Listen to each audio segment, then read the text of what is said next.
विधानसभेला ठाकरे मुंबईमधील 36 पैकी 25 जागा लढण्याच्या तयारीत आहेत असं समजतंय।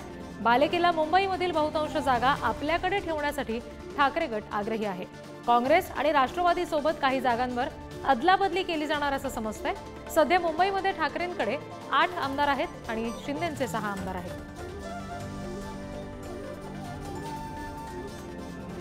मी 288 जागांचं असेसमेंट करतो। राष्ट्रवादी काँग्रेस हे सुद्धा 288 जागांवर चाचपणे अभ्यास करतात आणि काँग्रेस पक्ष सुद्धा 288 जागांचा अभ्यास करतो। हा अभ्यास तिघांचाही पूर्ण झाल्यावरती आम्ही तिघे एकत्र बसू आणि त्यानंतर आम्ही की कोणी कुठे किती कशा जागा लढायच्या आणि जो जिंकेल त्याला ती जागा मिळेल हे आमचं सूत्र आहे जे लोकसभेला होतं। आपण बघितलं संजय राऊत यांनी नेमकं काय म्हटलं ते। विधानसभा सदस्यांसाठीच्या जे 288 जागा आहेत त्या सगळ्या जागांवर चाचपणी सुरू आहे आणि जो जिंकेल त्याला जागा मिळेल हाच आमचा फॉर्म्युला जो आम्ही लोकसभेत वापरला तो विधानसभेसाठी वापरू असं संजय राऊत म्हणतात। प्रतिनिधी चेतन सावंत यांच्याकडून याबाबतचे अपडेट्स आपण घेणार आहोत। चेतन, कशा पद्धतीचं नेमकं नियोजन असू शकतं जर इतक्या जागा ठाकरे गटाकडून मुंबईमध्ये लढवायच्या झाल्या तर?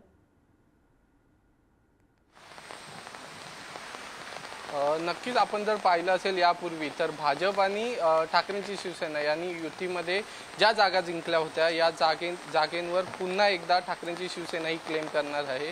आणि त्याचबरोबर मुंबईतील प्रामुख्याने जागांचा विचार केला तर मुंबईत 25 जागांवर ठाकरेंची शिवसेना लढण्याची तयारी करत आहे। यामध्ये काही जागा अशा आहेत की जिथे अटीतटीचा सामना होऊ शकतो किंवा कुठेतरी विरोधी सत्ताधारी पक्ष हा वरचढ असू शकतो। मात्र त्या जागेवर निवडणूक लढवणं हे गरजेचे आहे कारण की असे काही विधानसभा क्षेत्र आहेत की ज्यामध्ये महानगरपालिकेचे 2 ते 3 नगरसेवक त्या विधानसभा क्षेत्रात येतात। त्यामुळे महानगरपालिकेमध्ये कोणताही धोका पत्करू नये, धोका उद्भवू नये यासाठी देखील काही जागांवर ठाकरेंची शिवसेना ही आपल्याला निवडणूक लढवताना पाहायला मिळणार आहे। आणि अशातच हे जे 25 मतदारसंघ आहेत मुंबईतील 25 पैकी 16 सध्या तरी 16 मतदारसंघ आपण जर पाहिले तर हे ठाकरेंचे बालेकिल्ले म्हणून पाहिले जातात। मग त्यातील काही मतदारसंघ आहेत ज्याचे आमदार हे एकनाथ शिंदेसोबत शिंदेच्या शिवसेनेत गेले आहेत तरी देखील ठाकरेंची जी लोकसभेची मतदार टक्केवारी आहे ही पाहता नक्कीच मुंबईत तरी ठाकरेंच्या शिवसेनेला या 25 जागेवर यश भेटेल अशी